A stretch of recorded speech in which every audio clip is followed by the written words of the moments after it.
নমস্কার বন্ধুরা, এই মুহূর্তে রয়েছে দেশের সকল কৃষকদের জন্য বিরাট বড় সুখবর।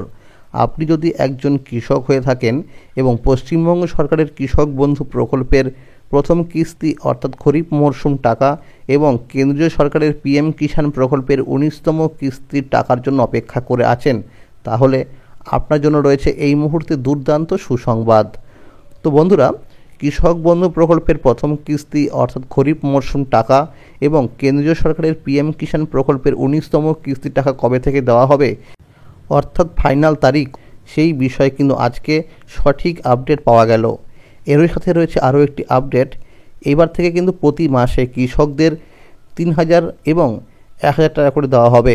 তো বন্ধুরা, এই টাকা পেতে হলে কী কী করতে হবে, কী কী ফর্ম বা ডকুমেন্ট জমা করতে হবে, সমস্ত বিষয় নিয়ে কিন্তু আলোচনা করা হয়েছে এই ভিডিওটির মাধ্যমে। তাই বন্ধুরা, ভিডিওটি একটু স্কিপ না করে সম্পূর্ণ দেখবেন, তাহলে জানতে পারবেন অনেক কিছু আপডেট। চলুন বন্ধুরা, এবার দেখে নেওয়া যাক কী বলা হয়েছে আজকের এই প্রতিবেদনে। কৃষক বন্ধু প্রথম কিস্তি টাকা দেওয়ার তারিখ ঘোষণা। পিএম কিষাণ প্রকল্পের 19তম কিস্তির টাকার আপডেট। প্রতি মাসে কৃষকদের ব্যাংক অ্যাকাউন্টে 3000 টাকা দেবে। কলকাতা, 7 ফেব্রুয়ারি 2025 শুক্রবার। বাংলায় কৃষকদের উন্নয়নের লক্ষ্যে মুখ্যমন্ত্রী মমতা বন্দ্যোপাধ্যায় চালু করেছেন কৃষক বন্ধু প্রকল্প। এই প্রকল্পের মাধ্যমে কৃষকদের চাষের কাজে সহায়তা করার জন্য বছরে 2টি কিস্তিতে টাকা দিয়ে আর্থিকভাবে সহায়তা করে থাকে পশ্চিমবঙ্গ রাজ্য সরকার। প্রথম কিস্তি অর্থাৎ খরিফ মরশুমে টাকা দেওয়ার সময় হলো এপ্রিল মাস থেকে শুরু করে সেপ্টেম্বর মাস পর্যন্ত এবং দ্বিতীয় কিস্তি অর্থাৎ রবি মরশুমে টাকা দেওয়ার সময় হলো অক্টোবর মাস থেকে শুরু করে পরের বছরের মার্চ মাস পর্যন্ত। এই সময়ের মধ্যে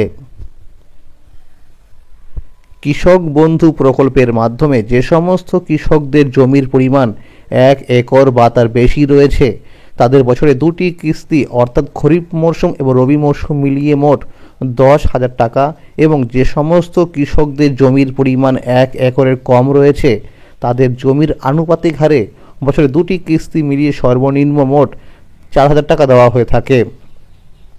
এছাড়াও এই প্রকল্পের নথিভুক্ত 18 থেকে 60 বছর বয়সের কোনো কৃষকদের অকাল মৃত্যু হলে তার পরিবারের ক্ষতিপূরণ বাবদ 2 লক্ষ টাকা অনুদান দেওয়া হয়ে থাকে।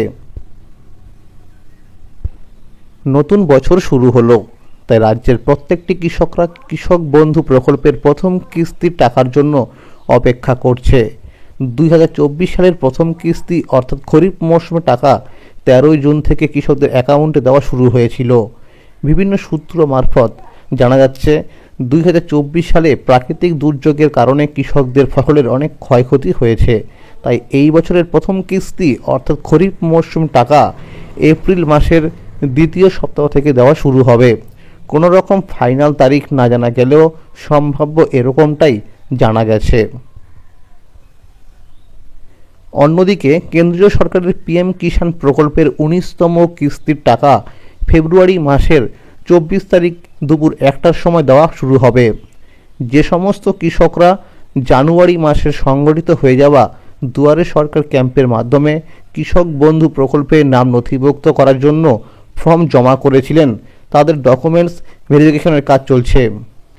খুব শীঘ্রই কৃষকরা আধার কার্ডের নাম্বার অথবা মোবাইল নাম্বার দিয়ে ওয়েবসাইটে গিয়ে স্ট্যাটাস চেক করতে পারবেন। যাদের স্ট্যাটাসের ঘরে নো ডেটা ফাউন্ড অথবা ডিলিট ফার্মার দেখাবে, তাদেরকে আবার পুনরায় ব্লক অফিসে গিয়ে ফর্ম জমা করতে হবে এবং যাদের স্ট্যাটাসের ঘরে কেবিআইডি নাম্বার দেখাবে, তাদেরকে আগামী প্রথম কিস্তির টাকা দেওয়া হবে। আগামী 10ই ফেব্রুয়ারি থেকে রাজ্য বাজেট শুরু হবে এবং 12ই ফেব্রুয়ারি বাজেট পেশ করা হবে। সূত্র মারফত জানা যাচ্ছে এই বাজেটে কৃষক বন্ধু প্রকল্পের ভাতা বৃদ্ধি হতে পারে।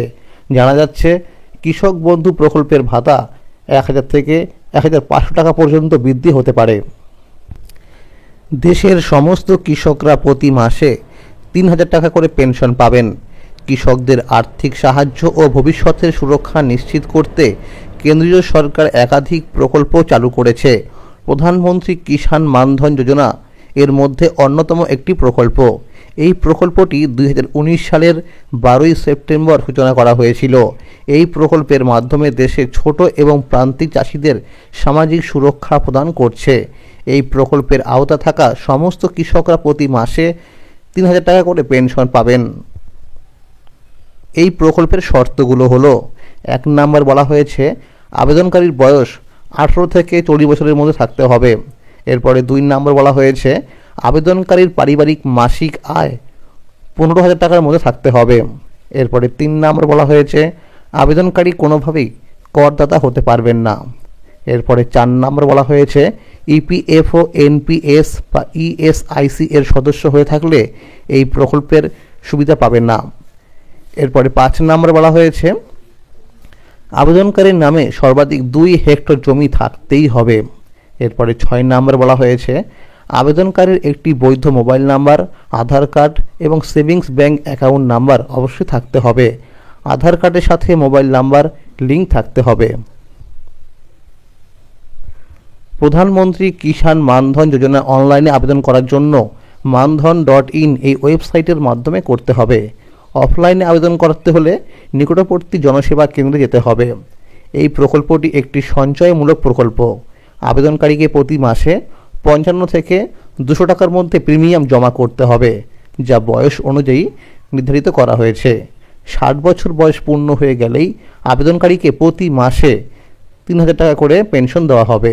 এই প্রকল্পের মাধ্যমে কৃষকদের জীবন আর্থিকভাবে সুনিশ্চিত হবে বলে প্রশাসনিক সূত্রে জানানো হয়েছে। দেশের অন্নদাতার জীবনের গুণগত মান বাড়াতে এটি গুরুত্বপূর্ণ ভূমিকা নিয়েছে। পশ্চিমবঙ্গ রাজ্য সরকার কৃষকদের জন্য কৃষক ভাতা প্রকল্পের মাধ্যমে প্রতি মাসে 1,000 টাকা করে দিচ্ছে। তো বন্ধুরা, আজকের এই ছিল আপডেট। পরবর্তী আপডেট পাওয়ার জন্য অবশ্যই মনে করে চ্যানেলটিকে সাবস্ক্রাইব করে রাখবেন এবং সকলের কাছে শেয়ার করে দেবেন। যদি এই ভিডিওটি ভালো লাগে অবশ্যই লাইক করে দেবেন। ধন্যবাদ।